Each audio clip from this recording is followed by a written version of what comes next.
తెలంగాణ రాష్ట్రంపై చలి పంజా విసురుతోంది. రోజు రోజుకు పెరిగిపోతున్న చలితో ప్రజలతో పాటు మూగజీవాలు కూడా గజగజ వణికిపోతున్నాయి. అదేంటి చలి పంజాకు జంతువులు కూడా ఇబ్బంది పడతాయంటే ఆ సీన్ మనం జూన్లో ప్రత్యక్షంగా చూడొచ్చు. చలి తీవ్రత నుంచి జంతువులకు రక్షణ కల్పించేందుకు నెహ్రూ జూలాజికల్ పార్కులో ప్రత్యేక ఏర్పాట్లు చేశారు. ఎన్క్లోజర్లు వేడిగా ఉండేలా చర్యలు తీసుకుంటున్నారు. పైగా చలికాలంలో జంతువులకు ఆరోగ్య సమస్యలు తలెత్తకుండా ప్రత్యేక ఆహారాన్ని అందిస్తున్నారు.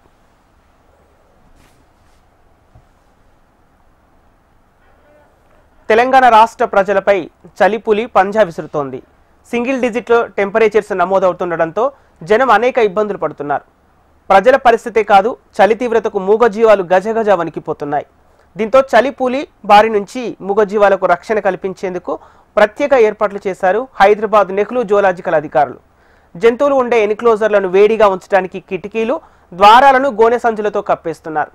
దీంతో పాటు ఎన్క్లోజర్ లోపల జంతువులు తిరిగే చోటు ఇసుకను పోశారు. ఇక జంతువులు చల్లని నేల మీద పడుకోకుండా పైన పడుకునే విధంగా చెక్క బల్లాలను ఏర్పాటు చేశారు. ఎన్క్లోజర్లలో ఎప్పుడు వేడిగా ఉండేలా హీటర్లను ఏర్పాటు చేశారు.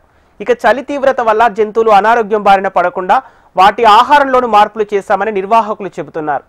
చలికాలంలో జంతువుల శరీరానికి వేడి అందే విధంగా ప్రత్యేక ఆహారం ఇస్తున్నామని తెలిపారు.